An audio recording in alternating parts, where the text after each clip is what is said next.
എല്ലാവർക്കും നമസ്കാരം. Kerala public service കമ്മീഷൻ്റെ 10th ലെവൽ പ്രിലിമിനറി എക്സാമിൻ്റെ റിസൾട്ടുകൾ ഓരോന്നായി പ്രസിദ്ധീകരിച്ചുകൊണ്ടിരിക്കുകയാണ്. വില്ലേജ് ഫീൽഡ് അസിസ്റ്റൻ്റ് തന്നെ ഒരുപാട് ജില്ലകൾ പ്രസിദ്ധീകരിച്ചു. എനിക്ക് ചുരുക്കം ചില ജില്ലകൾ കൂടി റിസൾട്ട് പ്രസിദ്ധീകരിക്കാനുണ്ട്. അപ്പോൾ 2022 മെയ് മുതൽ ജൂലൈ വരെ 6 ഘട്ടമായി നടത്തിയ പരീക്ഷയുടെ റിസൾട്ടുകളാണ് പബ്ലിഷ് ചെയ്തിരിക്കുന്നത്. അപ്പോൾ വില്ലേജ് ഫീൽഡ് അസിസ്റ്റൻ്റ് നമുക്കറിയാം കട്ട് ഓഫ് ട്രെൻഡ് കൂടുതലാണ്.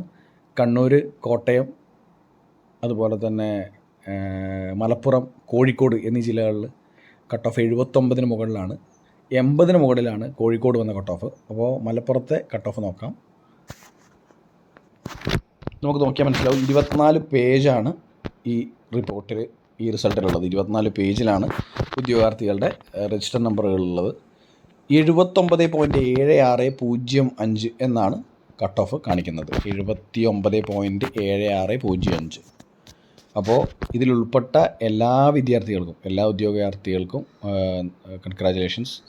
മെയിൻസിന് വേണ്ടി നന്നായി പഠിക്കാൻ പറ്റട്ടെ എന്ന് ആശംസിക്കുന്നു. മറ്റുള്ളവർക്ക് വരാനിരിക്കുന്ന ഓപ്പർച്യൂണിറ്റീസ് നന്നായി ഉപയോഗിക്കാൻ പറ്റട്ടെ. ഒരുപാട് ഓപ്പർച്യൂണിറ്റീസ് വരുന്ന വർഷമാണ് ഈ പറയുന്ന 2023 എന്ന് പറയുന്ന PSC സംബന്ധിച്ചിടത്തോളം. അപ്പോൾ അവർക്ക് നന്നായി പെർഫോം ചെയ്യാൻ എക്സാമുകൾക്ക് പറ്റട്ടെ എന്ന് ആശംസിച്ചുകൊണ്ട് നിർത്തുന്നു.